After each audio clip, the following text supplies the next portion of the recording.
Prontinho, agora está aí o Rafael Oliveira. Boa noite, Rafael. Bem-vindo aí à nossa conversa sobre precocidade sexual em machos. Tenho certeza que a gente vai conseguir contribuir bastante, com bastante assuntos diferenciados aí para a equipe que está em casa. Boa noite, Thiago. Obrigado aí pelo convite. Vamos torcer para ser um sucesso aí. Não tem dúvida que tem muito assunto para ser discutido em cima de precocidade de macho, que é um tema que hoje para a pecuária, termo precocidade é fundamental tanto para macho, mas para fêmea também. Hoje é o assunto mais dito hoje. É precocidade de fêmea, mas a gente vai ver que a precocidade do macho é fundamental aí para contribuir para o reflexo na precocidade de fêmea, né? É isso aí, Rafael. Nós vamos discutir um pouco a história que a gente tem em torno desse processo de seleção. Nós vamos discutir também a questão relacionada a quem a gente indica, né, fazer o processo de seleção.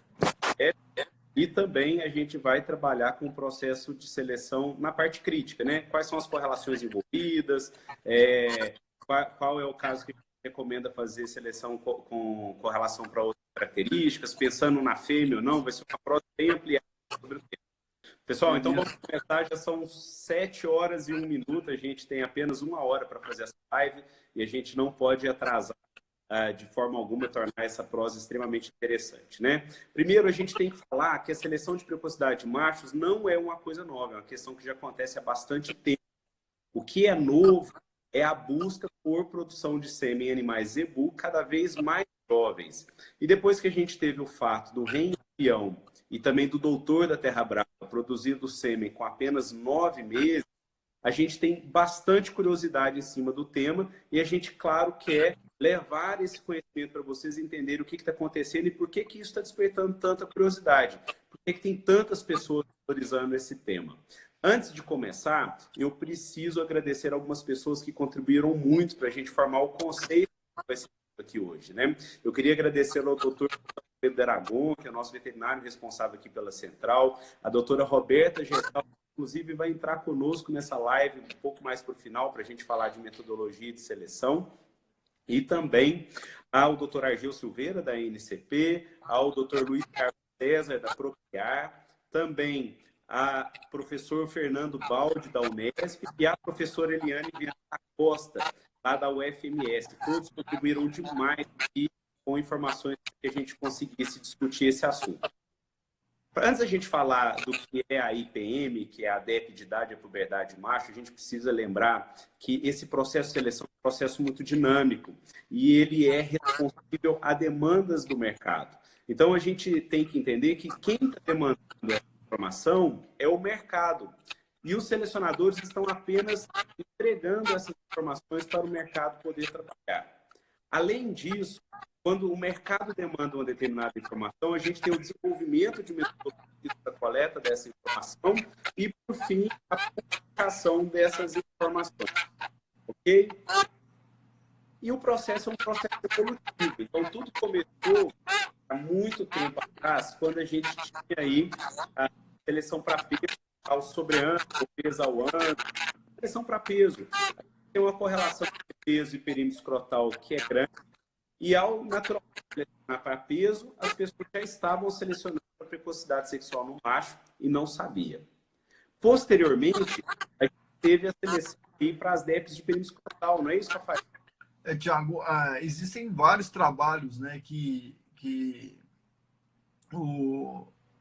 principalmente na Austrália, que há alguns anos atrás, que confirmou que não só mensurar o perímetro escrotal era suficiente, vamos dizer assim, né? Rafael, a gente já falou que o processo começou com a seleção de peso e agora a gente está falando que vieram as 10 aí para a seleção de perímetro escrotal, não é isso?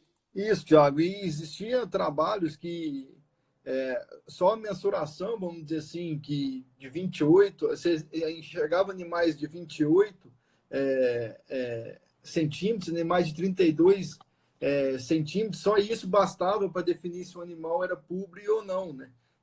Mas dependendo da raça, o animal ele poderia entrar com essa medida com 12 meses e também poderia ter essa medida de 28, 32 com 30 meses. Isso não variava, não era uma variável da idade, sim da medida. Então, raças tardias entraria com essa medida com 30, 28, 30 meses, e raças mais precoces com 12. Então, isso não era bastava só a medida, né?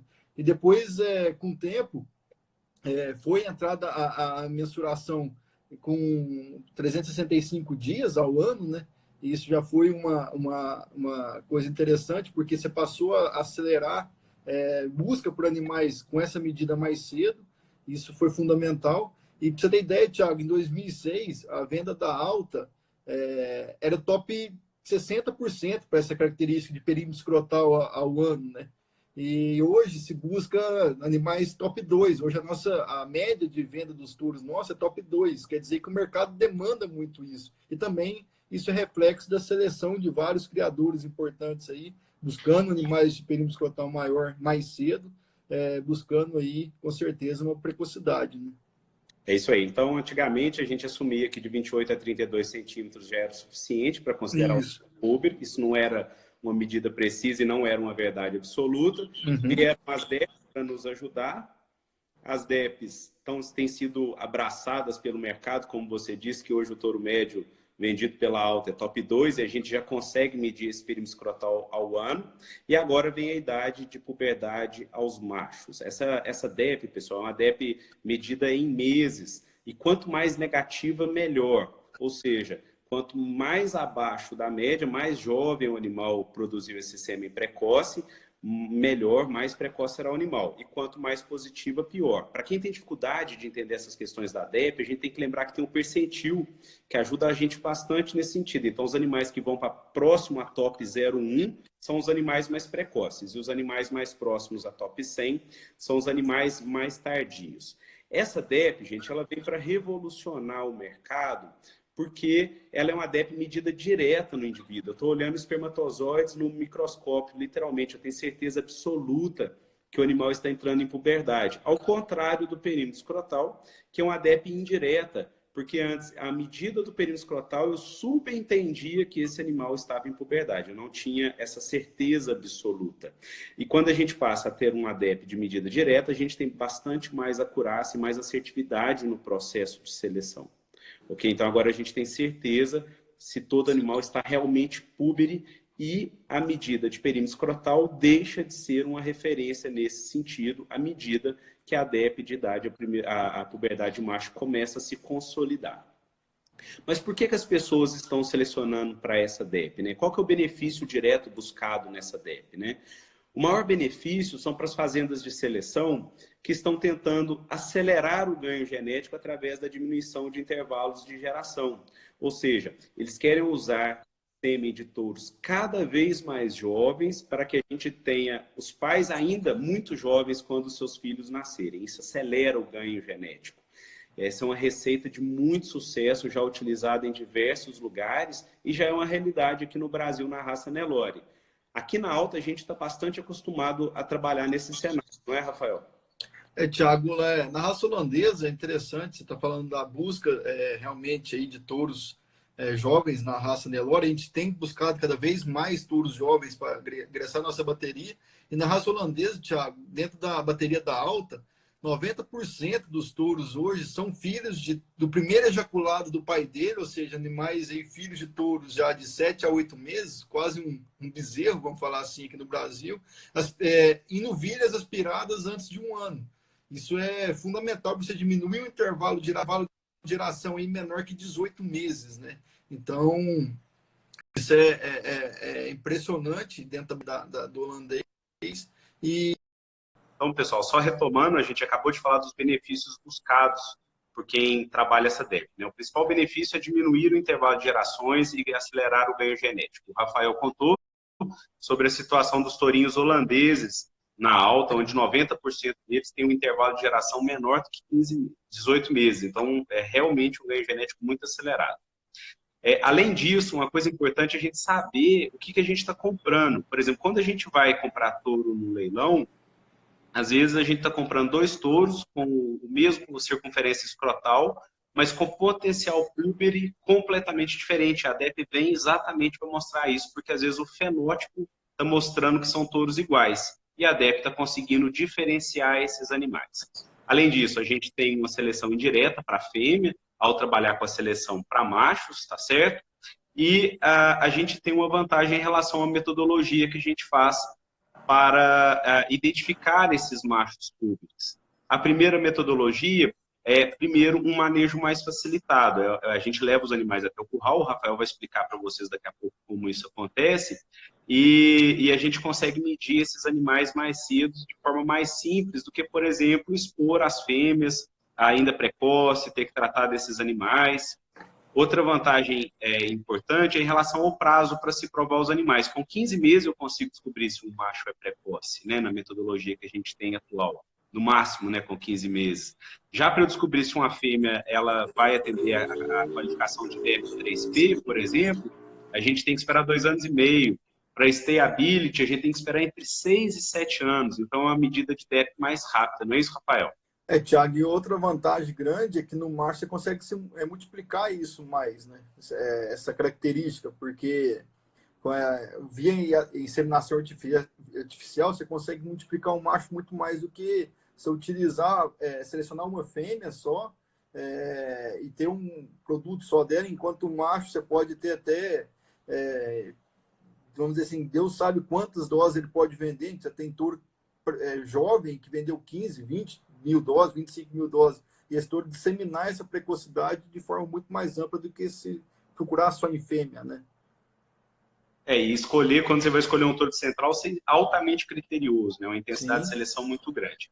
E a boa notícia, Rafael, é que a professora Eliane me contou hoje, lá da UFMS, que já estão em desenvolvimento novas metodologias para identificar essa precocidade sexual em macho, que apenas com ultrassonografia e um software pode ser possível identificar um animal realmente precoce. Agora, o que a gente sabe até agora em relação a essa DEP, né, de idade à puberdade dos machos, ou sobre precocidade dos machos? Primeiro que é uma DEP jovem. A gente está falando aí de aproximadamente 13 mil dados na base, uma DEP que ainda está em amadurecimento, tanto que as medidas fenotípicas, muitas vezes, são mais famosas no mercado do que a medida genética, que seria a DEP. Por exemplo, o touro que é número 1 para essa característica, eu tenho certeza que poucas pessoas repararam isso. Agora, um touro que produziu sêmen aos 9 meses, que é o caso do doutor e do espião, todo mundo tem notícia. Então, isso faz parte do processo de amadurecimento. A gente já tem estudos com 4 mil dados, com 7 mil dados acerca de correlações. O professor Fernando Baldi me passou algumas informações hoje, e elas estabelecem algumas correlações bem interessantes para essa DEP. E essas correlações nos ajudam a dar o sentido da seleção. Antes de falar delas, é importante dizer que as correlações são medidas transitórias. À medida que a base nossa evolui, que a DEP amadurece, é natural que tanto medidas de correlações e de herdabilidade, elas mudem, porque a gente vai chegando cada vez mais próximo do valor real dessas informações, do que antes a gente tinha informações mais imaturas, digamos assim. Além disso, a gente pode ter descoberta de novas tecnologias, como essa mesmo que a professora Eliane está dizendo, que pode colocar de cabeça para baixo tudo que a gente já estudou até hoje. E principalmente através da genômica, a gente tem uma capacidade de seleção muito maior. Mas hoje, os resultados indicam para números extremamente interessantes. Por exemplo, a herdabilidade da característica é 30%, né, Rafael? Thiago, e você pega, é interessante isso, essa herdabilidade é uma herdabilidade boa, porque você pega os filhos do próprio espião, do próprio doutor da Terra Brava, que são 2 touros que deram sêmen precoce, ele mesmo já citou isso. A gente tem visto filhos deles também dando sêmen precoce, então mostrando que a herdabilidade é boa. Hoje o espião já tem filhos na central em coleta que deram sêmen precoce.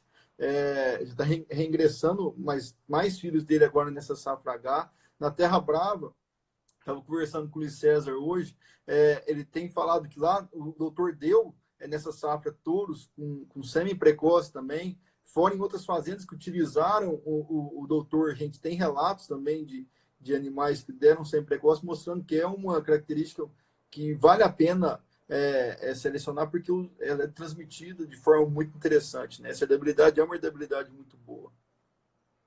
E nesse sentido, a gente também tem a realidade do espião, onde a genética aditiva fez um grande trabalho, né? Vale lembrar que o rim galo e o rim garantido são filhos do rei espião, mas com irmãs da mesma safra. Então, o intervalo de geração do galo e do garantido são de 24 meses, aproximadamente 20 meses. Então, mostra para a gente que as fazendas brasileiras já estão fazendo boas escolhas nesse sentido. Agora, voltando a falar das correlações, a maior correlação dessa DEP, que é a IPM, a idade à puberdade macho, ela está correlacionada muito fortemente com o próprio perímetro escrotal. Então, acima de 50% de correlação. Isso é uma medida muito interessante para a gente, porque mostra que tudo que a gente fez até agora, a gente estava num bom caminho, mas mostra que a gente não estava num caminho 100% certo, que a gente tem margem aí para fazer melhor, margem para fazer com mais precisão.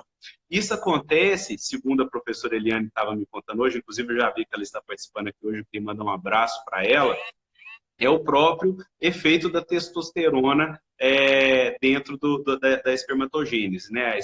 A testosterona ela não explica 100% do processo da espermatogênese, tem vários peptídeos e outros receptores que estão ligados a essa questão, mas principalmente por causa dos bloqueadores da testosterona dentro do processo da espermatogênese lá em nível de testículo, que são os famosos hormônios antimilerianos. Então, muitas vezes a gente tinha testículos já desenvolvidos, produzindo testosterona, os animais se diferenciando com características de macho por causa do efeito da testosterona, mas não necessariamente eles púberes por causa desse fator que acontece lá dentro do testículo. Outra correlação grande que acontece é com a stability. Olha só que bacana, a gente tem em torno de 35% de correlação com a stability, que é uma medida direta de fertilidade nas fêmeas. Né? Vale lembrar que a stability são as vacas que são de stability, né? São fêmeas que deixaram pelo menos 3 crias sem falhar dentro do rebanho até próximo aos 70 meses de idade. A gente tem em torno de 35% de correlação nesse caso, e faz todo sentido, porque animais que são mais precoces, quando eles entram na estação de monta, eles tendem a emprenhar no início da estação de monta. E essas fêmeas que parem no cedo, elas têm menor probabilidade de sair do rebanho do que fêmeas que parem no tarde. Então, isso explica parte aí dessa correlação. Já para a probabilidade de parto precoce nas fêmeas, a gente tem uma correlação mais moderada, em torno de 25%. Isso surpreendeu a gente, não era esperado. Era esperado que a correlação entre a precocidade de macho e de fêmea andasse mais em paralelo, e isso não aconteceu. Isso precisa ser melhor estudado. Parte disso pode ser explicado por causa do ambiente onde as fêmeas são selecionadas, né, que muitas são tratadas para conseguir emprenhar, e nem sempre os machos seguem nesse mesmo ambiente, e na maioria das vezes não, e a gente pode ter essa diferença aí explicada em parte por causa do ambiente onde esses animais estão sendo identificados, mas isso aí é estudo para frente, e com certeza a gente tem muito o que fazer nesse sentido. Mas não temos dúvidas que são DEPs associadas pela própria correlação definida e também que devem andar juntos. Então, quem está selecionando para precocidade, seleciona para tudo. Não tem esse negócio de selecionar só para precocidade fêmea ou só para precocidade macho. Agora, como que as DEPs restantes, Rafael, estão expressando em termos de correlação? Tiago, é interessante que selecionar tanto para macho e para fêmeas, igual você falou, são características que são associadas aí. Creio que 3P com correlação um pouco mais baixa também pode ser pelo número de mensurações aí no campo. Eu acho que aumentando aí o número de mensurações fenotípicas pode aumentar a correlação ainda, por ser uma DEP jovem, né?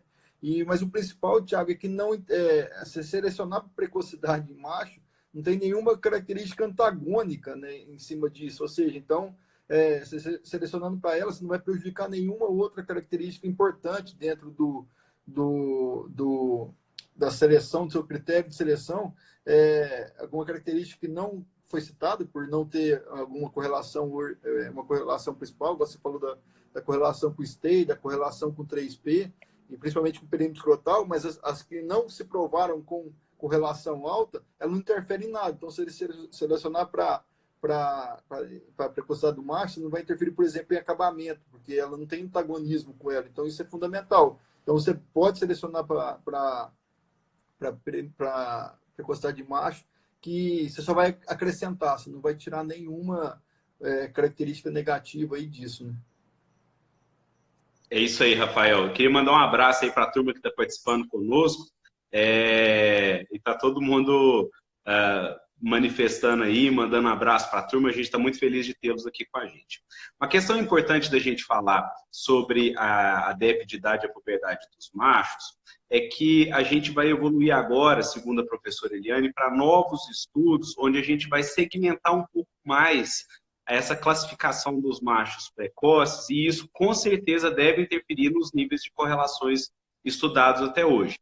Para vocês terem ideia, a gente tem 4 níveis de estabelecimento de puberdade em macho. Os machos que produzem sêmen até os 14,3 meses, eles são considerados super precoce. Já os machos que produzem sêmen entre 14,3 e 17,3 meses, eles são considerados precoces. Os que produzem sêmen entre 17,3 e 22 meses, eles são considerados tradicionais, ou seja, faz mais que obrigação. E os acima de 22 meses são considerados tardios. Então, a gente deve segmentar cada vez mais esses estudos para a gente entender o papel real dessa DEP dentro das correlações e principalmente dessa correlação com a fêmea. Tá certo? Ô, Rafael, como que a gente mede essa DEP lá na fazenda? Tiago, a DEP de precocidade do macho, são 4 medidas, né, até os 20 meses, entre a desmama e até os 20 meses de idade, no intervalo entre 90 dias, entre uma mensuração e outra, né? A hora que você fecha o grupo para ser mensurado, você aproveita e mede o peso, circunferência pelo perímetro escrotal, ultrassonografia, né? Tudo no mesmo grupo de manejo, óbvio. E aproveita e faz junto com o peso da NCP para aproveitar o manejo, né? Então aí você tenta coletar o animal, a hora que você faz fecha o grupo, né? Você fecha o animal para fazer todas as mensurações aí. Ele está no perímetro escrotal entre 19 centímetros e 20 centímetros aí. Você faz a ultrassonografia, né? Para ver a ecogenicidade da imagem do ultrassom do testículo, ver o desenvolvimento desse testículo, a consistência na manipulação do testículo do touro, e aí sim, você, dando conforme tudo nisso, você tenta fazer a coleta do animal. Ele coletando, dando uma motilidade, com 10% de motilidade, e mais ou menos aproximadamente 50 milhões de espermatozoides total nessa coleta, ele é considerado animal público. Mas, por exemplo, você coletou ele antes dos 13 meses, ele enquadrou em tudo, deu 19 e 20 centímetros, deu ultrassonografia do testículo, ecogenicidade boa, desenvolvimento testicular interessante, consistência de manipulação boa, e ele deu 10% de motilidade, 50% milhões de espermatozoide total. Se ele deu isso com 13 meses, não precisa mais coletar ele novamente. Esse animal já é considerado público, enviado o intra-rebanho dele para a NCP, a mensuração dele para a NCP, que é gerada a DEP em meses, né? Então, e depois, caso ele não dê, você tenta mais ou menos depois de 90 dias, ele deu com 15 meses, é considerado precoce, e por aí vai dentro daquela linha que você ensinou, mostrou agora há pouco. É interessante que a Procriar que faz esse trabalho, né, Thiago, de mensuração, a hora que ele está fazendo medida de ultrassonografia, eu já acompanhei essa medida na Agronova no final do ano passado. Tive a oportunidade de acompanhar o Luiz César fazendo essa medida, é muito interessante, é uma medida bem tranquila, é um manejo fácil dentro do trabalho. Ele gera um intra-rebanho fantástico, que facilita demais aí o trabalho da fazenda e também para mandar para a NCP. Então, realmente, não é uma medida, vamos dizer assim, não é um trabalho a mais que você faz, porque o manejo do animal está ali, caso você vai fazer uma pesagem para a NCP. E tive a oportunidade de acompanhar e é fantástico. Eu acho que vale a pena quem não faz ainda, está pensando em fazer isso no critério de seleção aí na sua fazenda, pode fazer, Thiago, que é muito tranquilo. Viu? É isso aí. E vale lembrar que a Procriar está fazendo diversas publicações internacionais e está levando o nome do Brasil e do zebu brasileiro aí para diversos lugares do mundo como referência em precocidade. Queria mandar um abraço para a turma da Colômbia, de Rondônia, de Barra do Garças, que está acompanhando aí com a gente. E a gente está com uma pergunta falando assim, não, então pelo menos tem que fazer uma coleta do indivíduo para garantir que ele seja público, né? E respondendo essa pergunta, gente, vamos lá. O animal tem 4 chances de ser coletado, ok? Desde a desmama até os 20 meses. Se em alguma dessas oportunidades que ele vai para o manejo, que ele apresenta perímetro escrotal acima de 20 centímetros, boa ecogenicidade na ultrassonografia, desenvolvimento testicular adequado, e no manuseio do testículo ele tem boa consistência, ele é coletado.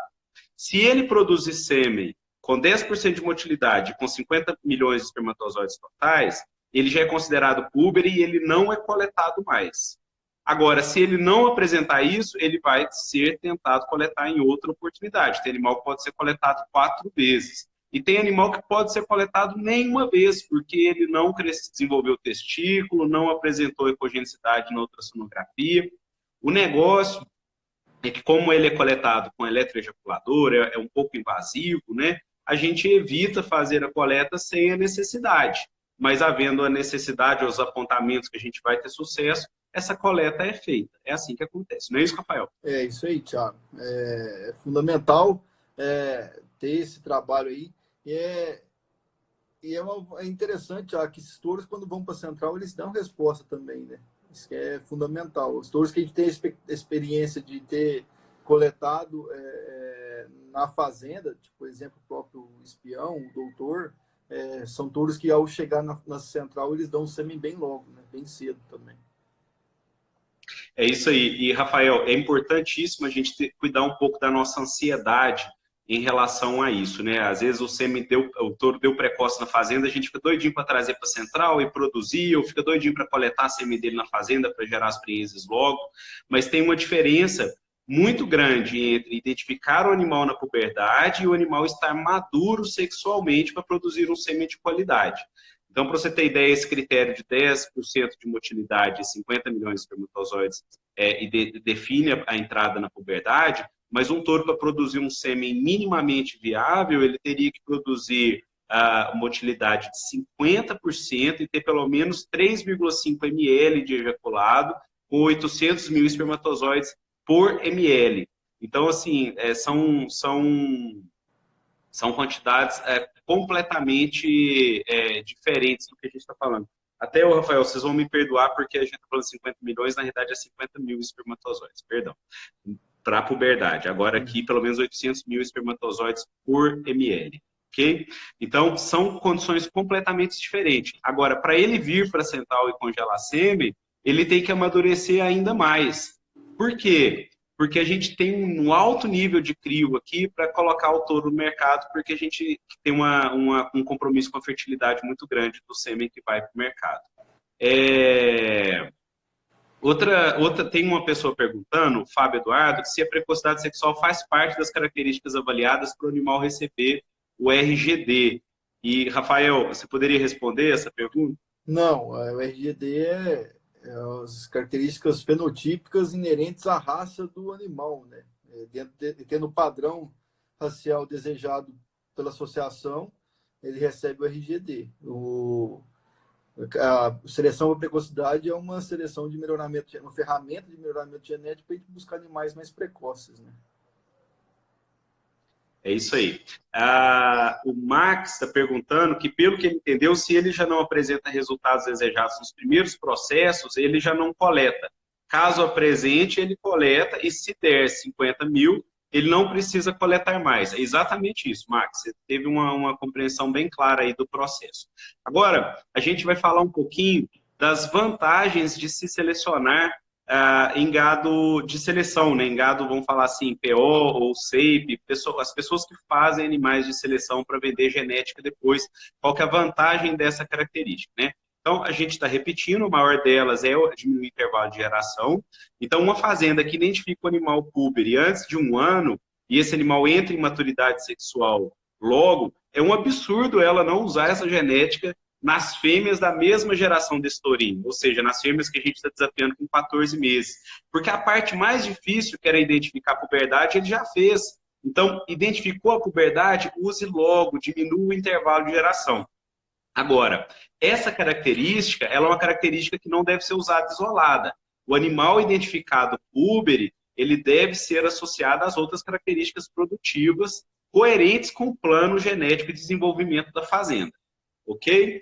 E nesse sentido, Rafael, nós temos diversos touros sendo descobertos nessa condição, não é isso? Com certeza, Thiago. A gente tem touros, vamos dizer assim, que consegue aliar aí, vamos dizer assim, DEPs altas de idade de puberdade no macho, com 3P, com stay, vamos dizer assim, touros chaves aí, vamos dizer assim, um Vôculo é um touro muito forte, inclusive é um líder hoje para a idade de puberdade ao macho, mas ele não peca só nas outras características também, é um touro muito forte para peso, para habilidade materna, para stay.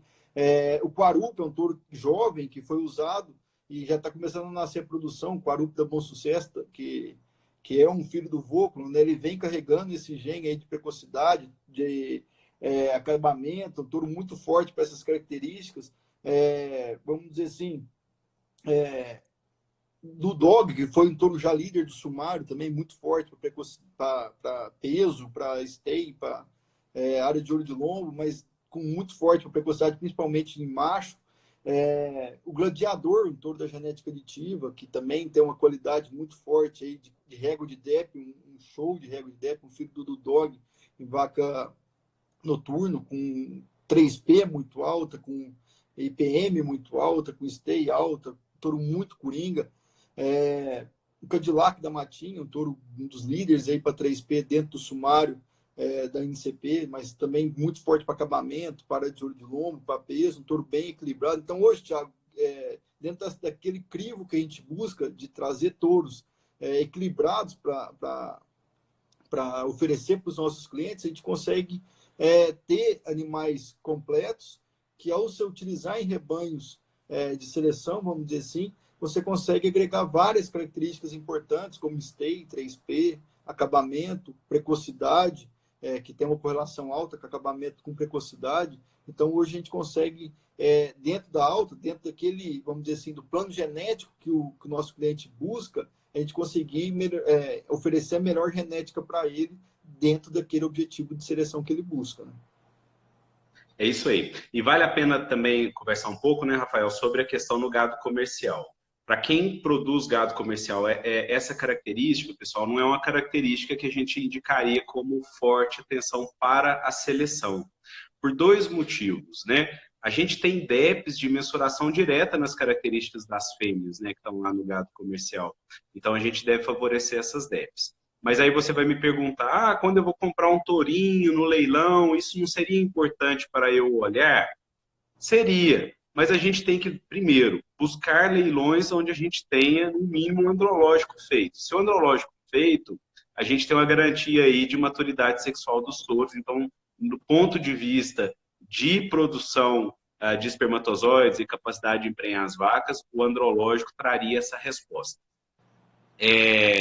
No ponto de vista de você querer carrear precocidade para dentro do seu rebanho, aí o ideal é que quando você for comprar os tourinhos, peça o andrológico, olhe a avaliação genética dele, olhe essas características de precocidade que o Rafael mesmo já mencionou, como acabamento, probabilidade de parto precoce, a própria idade e a puberdade do macho, de preferência de animais genotipados, para a gente ter uma maior acurácia, e de preferência de rebanhos que já selecionam para precocidade há mais tempo, com intensidade, inclusive. Então, rebanhos famosos, aí a gente pode citar diversos, acho que eu prefiro até não citar para não correr o risco de esquecer de algum, mas a gente já tem fazendas selecionando há mais de 20 anos para precocidade, né?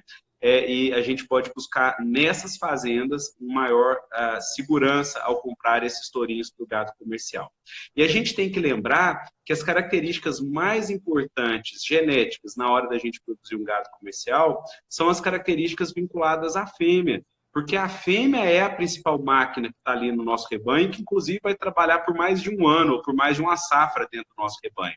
E o que a gente espera de uma fêmea é uma fêmea que reproduza, que crie bem e que seja produtiva, porque a gente tem que lembrar que 50% do bezerro ele é do pai e os outros 50% da mãe.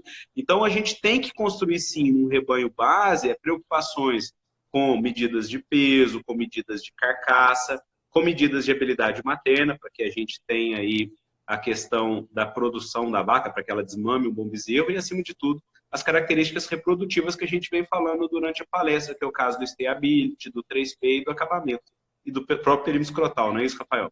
Thiago, e temos touros que encaixam muito forte disso. A gente contratou um touro recente, o Guerreiro da Hora, um filho do armador em vaca truque, que é um touro que é uma aposta para nós para esse ano, que realmente é um touro que enquadra muito dentro disso tudo, um touro que tem uma 3P muito alta, um touro que tem um peso muito interessante, uma habilidade materna boa, stay muito alto, um acabamento em uma área de olho de lombo forte, com um perímetro escrotal alto. Então, assim, hoje a gente busca sempre animais que têm esse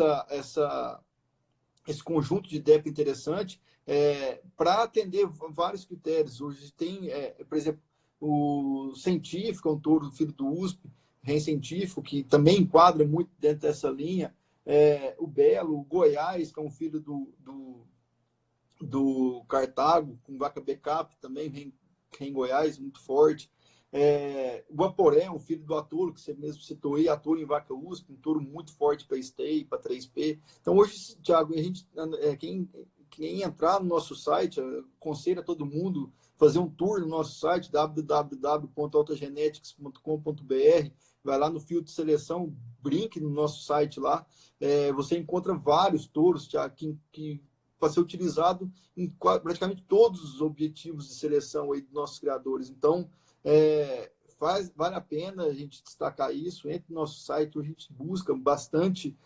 O Thiago, o nosso gerente de mercado, sabe e já falou da nossa seriedade em buscar touros em criatórios que fazem um trabalho de seleção correto, trabalho de seleção consistente, utilizando as principais ferramentas. Aí a gente não vai citar os criatórios, que são muitos, mas a gente busca sempre esses criatórios de renome, sempre buscando epigenômica para dar confiabilidade dentro de oferecer esses touros jovens que a gente busca para os nossos clientes. Então, entre no nosso site, faça um tour, que vocês vão ver que tem bastante touros que enquadram nisso tudo que eu e o Thiago tem comentado. Touros que são precoces, mas não deixam de oferecer habilidade materna, peso, stayability e fertilidade, né, Thiago? Então, hoje, se fosse citar vários touros aqui, a gente ficava a noite inteira, porque realmente nossa bateria é muito forte para praticamente todos os objetivos de seleção, né? É isso aí. Vamos responder umas perguntas aqui, ô Rafa. A gente ainda não terminou a apresentação, vai entrar a Roberta Gestal depois dessa sua resposta. Mas tem pessoas perguntando aqui se essas características de perímetro escrotal e a coleta do sêmen, elas são feitas tanto em zebu quanto em taurino. Sim, no zebu, com certeza, e no taurino, creio que já tem fazendas também fazendo esse trabalho aí de buscar a idade de puberdade do macho. A gente sabe que principalmente a raça Angus, ela tem uma precocidade já bem forte e com certeza tem trabalhos também em cima das raças taurinas, Thiago. É isso aí. A gente sabe que as raças taurinas, elas são mais precoces, né? E elas também têm uma libido maior. Sim. E a gente tem... isso não é um grande problema para eles. Então, a gente tem menos fazenda fazendo esse tipo de investigação.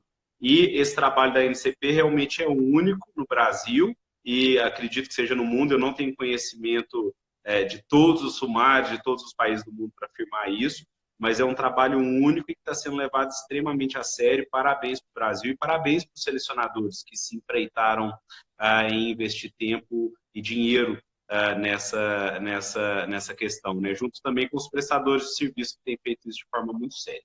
Rafael, eu te agradeço. Eu vou te desconectar agora porque a gente vai conectar a Roberta Gestal para continuar conversando com a gente. Tranquilo, okay? Thiago. Obrigado. Obrigado, um abraço. Abraço, de bom. Pessoal, só um minuto. Vou remover o Rafael aqui e já vou incluir a doutora Roberta Gestal para poder continuar conversando com a gente. Enquanto isso, tem uma pergunta aqui que eu vou responder, né? As pesquisas mostram correlação indesejável entre CAR, que seria o consumo alimentar residual, e perímetro escrotal. Como lidar? Olha, pessoal, isso é muito importante a gente conversar, porque aí a doutora Roberta Gestal vai me ajudar. Roberta, só enquadra melhor seu celular. Isso aí, obrigado. Porque as pessoas entendem que, às vezes, correlações são verdades absolutas, e não são. né? A gente não tem correlação de 100% em características que não estão associadas no mesmo grupo produtivo, né? Então, sempre existem exceções e sempre existem touros fora da curva. Então, a gente não pode, de forma alguma, afirmar que selecionar para um eu vou estar selecionando negativamente para outro. A gente pode afirmar que existem tendências para isso, tá certo? E a gente tem, cada touro tem a sua avaliação genética, e a avaliação genética é como se fosse um cardápio. E ali, aquele cardápio, tipo daquela marca Spoleto, que você vai lá escolher um macarrão e fica jogando um tanto de ingrediente ali dentro daquele macarrão, é mais ou menos isso. Ao escolher um touro, você está fazendo exatamente isso. Basta você usar uma coerência com seus objetivos genéticos para colocar ali dentro somente o que te interessa. E é possível você selecionar touros bons para CAR, e também para período escrotal, e também para precocidade, e também para acabamento. Não é isso, doutora? Exatamente, Thiago. Boa noite. Estão me ouvindo bem? Eu te ouço muito bem. Que bom. Thiago, esse assunto... Só fazer uma piada, né? Como diz o Zema, eu te ouvo muito bem. O nosso governador aqui de Minas fala ouvo. Vamos lá. Eu estou gostando aí do seu exemplo do espoleto, sabia? Olha, participar desse assunto é muito bacana, porque à medida que você e o Rafael foram falando, contando, eu fui lembrando de perguntas que surgiam no passado, né? Para que medir perímetro escrotal, né? E aí agora a gente está vendo a evolução dessa característica, que chegamos aí, como você já falou com muita propriedade, citou todas as pessoas, né? Como que a IPM surgiu, que é uma evolução do perímetro escrotal, nós com uma vantagem que a NCP traz para os seus associados e para o mercado. Eu estava consultando, Thiago, a NCP hoje ela tem mais de 350 mil mensurações de perímetro escrotal ao ano. E quase 400 mil mensurações de perímetro escrotal ao sobreano. E a IPM, ela tem aí mais de 13 mil mensurações, aproximadamente, em 10 fazendas. Então, assim, o que eu vivo disso no meu dia a dia, nas fazendas? O Rafael falou de 2 touros consagrados na IPM, na precocidade sexual, que é o espião e o doutor. E eu tive a oportunidade agora de trabalhar com a safra 2018, tanto da Terra Brava como da genética aditiva, e a confirmação que 90% dos filhos desses touros, eles são precoces sexualmente. Então, a gente mostra, apesar da herdabilidade, como você falou, em torno de 0,30, a resposta que isso tem lá na fazenda. Então, Thiago, a gente precisa acreditar na informação. Nós não estamos falando de achômetro, nós estamos mensurando, quantificando, enxergando a diferença que existem entre os animais e, desta forma, identificando os melhores indivíduos para poder o quê? Selecionar e usar dentro do rebanho. E é assim que a gente muda a genética de um rebanho. E é isso que eu ia te perguntar, né? Porque você é uma grande defensora da fixação dos genes desejáveis dentro do rebanho, né? Eu queria que você falasse um pouquinho sobre a fórmula disso, né? Porque o pessoal acha que basta comprar o touro número 1 do mercado para essa característica que já está com a questão resolvida. E, na realidade, ele está com meio caminho andado, né? Falta a outra metade, não é isso, Roberto? Exatamente, porque não adianta a gente migrar genes para dentro de um rebanho. Você falou com muita propriedade, não existe antagonismo. Ela não interfere negativamente com nenhuma característica. Lembra do seu Elvésio, que ele falava que o animal precoce ele tinha um metabolismo diferente? Na época ainda que a gente não tinha DEP para explicar muito sobre precocidade sexual. Então, a gente nota hoje que não adianta você só migrar genes para dentro de um rebanho. Se eu quero mudar a genética de um rebanho, eu tenho que fazer seleção. Eu tenho que usar a porteira, aquilo que fica dentro da fazenda e aquilo que sai. Senão eu não consigo alterar a frequência dos genes. E à medida que eu faço a seleção, que eu vou, então, identificando quem são os animais precoces e deixando dentro do rebanho, que isso que nós chamamos de fixação de genes, e trazendo material genético precoce para dentro do rebanho, então eu vou mudando a genética do meu rebanho para essa característica. É isso aí. Roberta, vamos responder um pouquinho de pergunta aqui da turma. Tem um pessoal aqui, ó, o JV Ribeiro 13 e o Matheus, eles estão perguntando se precocidade é puramente genética ou se tem envolvimento de manejo, e qual que é a influência dessa alimentação na precocidade. Olha, eu gosto de falar um pouco sobre manejo, nutrição, fazendo um paralelo aí, até porque eu sou corredora, né? Então eu gosto de fazer um paralelo aí com esses atletas de alta performance, né? Eu penso muito em exigência que o animal tem para determinadas fases da vida. Então, um animal para o crescimento, ele tem uma certa exigência nutricional.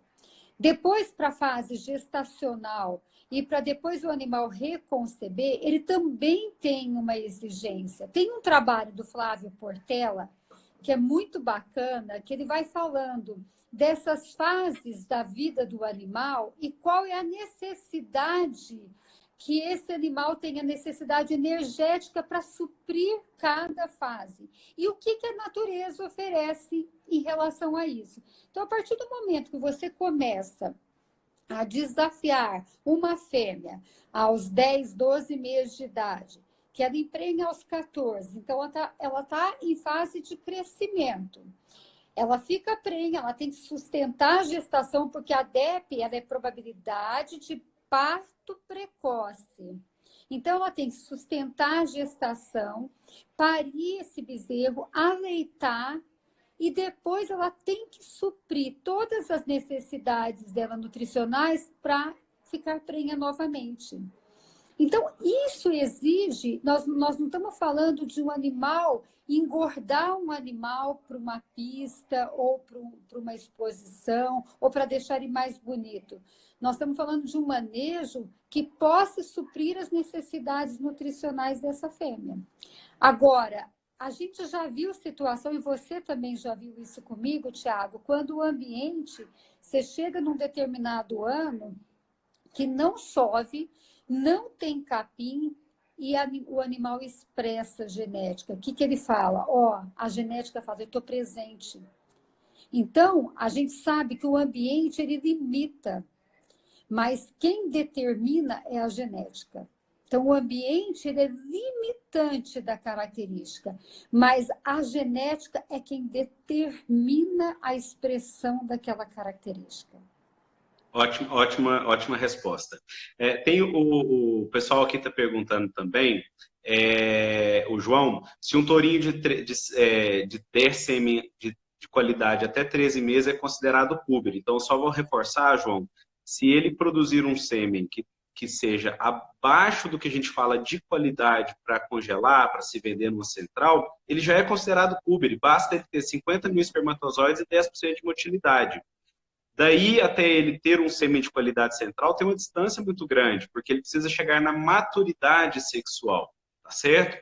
Então, a gente só vai ter um sêmen realmente de qualidade quando esse tourinho chegar na maturidade sexual. Se ele chegar na maturidade sexual com 13 meses, que é o caso, por exemplo, do touro Hammer, da genética aditiva, que entrou na central aqui com 13 meses, que já está produzindo sêmen com qualidade, aí realmente é um indício muito forte de precocidade. Por quê? Ele entrou em puberdade muito cedo e ele teve essa transição entre a puberdade e a maturação sexual muito rápida.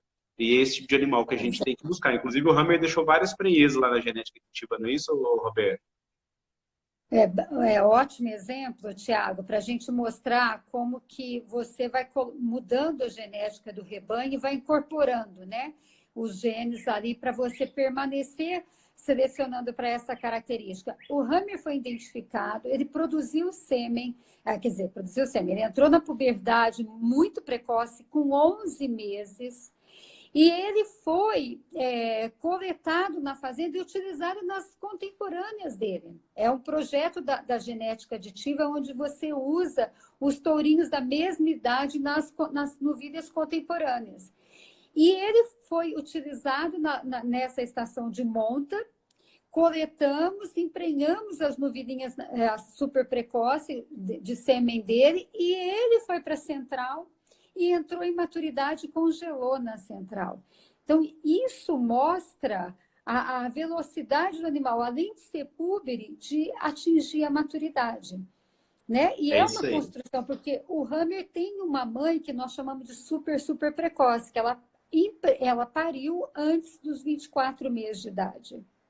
Lembrando que o Hammer, ele é filho do Diff, numa vaca pouco, não é isso? Isso. Que é a mãe do espião.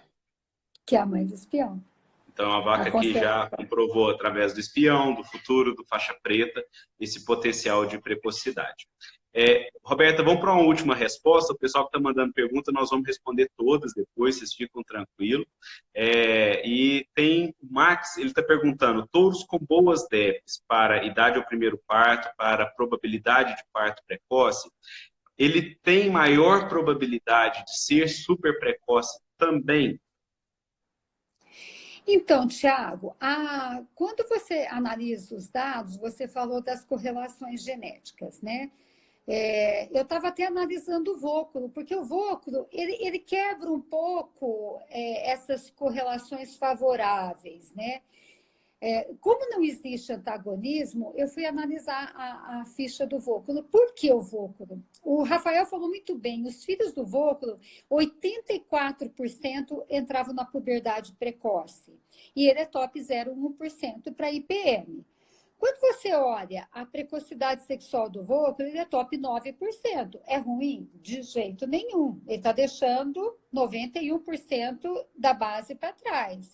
Para acabamento, ele é top 20%. O vôculo dá fêmeas precoces? Dá precoce. Então, eu não usaria se eu quero trabalhar com precocidade sexual em fêmea, eu usaria uma medida direta, que é a DEP3P. A gente conversa muito sobre isso com a nossa equipe, né? Quando nós queremos selecionar por uma característica direta, você deve selecionar para aquela característica, usar touros, para aquela característica que vão expressar nas fêmeas. Mas eu não deixaria de lado uma DEP de perímetro escrotal e IPM. Eu acredito que, como você falou no começo, nós temos muita coisa para caminhar ainda. Em termos de precocidade sexual, né? Em termos de puberdade do macho. Então, eu olharia para as 3 características. Eu olharia para a DEP3P, né, que é a característica indicadora de precocidade sexual, porque as fêmeas são desafiadas aos 14 meses, mas olharia também para a DEP de perímetro escrotal e para a DEP de PM, tá? Porque se todas elas estão caminhando no mesmo sentido, ótimo, o resultado vai ser positivo dentro da fazenda. Beleza. Ô, Roberta, a gente tem 1 hora, né, de live, a gente teve alguns probleminhas, a gente começou às 7 horas em ponto e a gente tem que encerrar agora às 20 horas. Pessoal, fiquem atentos, todos os dias à noite a Alta está promovendo algum tipo de conhecimento, exatamente para a gente tornar esse momento nosso, que não está fácil, mais produtivo, porque o agro não para, né? O agro depende da gente. Então, fiquem atentos, tem temas envolvidos com leite, com corte, você que é estudante de veterinária consegue aproveitar das 2 fontes, e você que é criador, fique atento. Esses mesmos assuntos podem acontecer aqui pelo Instagram, por lives, ou também por webinar no site, através de um link que está correndo aí pelos WhatsApps e também por e-mails enviados pela Alta. Se você tiver interesse, entra no site da Alta, que lá vai ter o link para os projetos de amanhã. Tá joia? E da semana que vem. Então, pessoal, um grande abraço para vocês. Roberto, é um prazer ter estado aqui com você. E as perguntas que vocês enviaram, a gente já resgatou todas. E nós vamos, sem sombra de dúvida, responder uma por uma para o contato de vocês. Fiquem tranquilos. Um abraço, fiquem com Deus e lembre-se, o agro não para, não é isso, Roberto? De jeito nenhum. Segunda-feira eu estou na lida. Estaremos juntos. Um abraço. Sim. Outro. Tchau.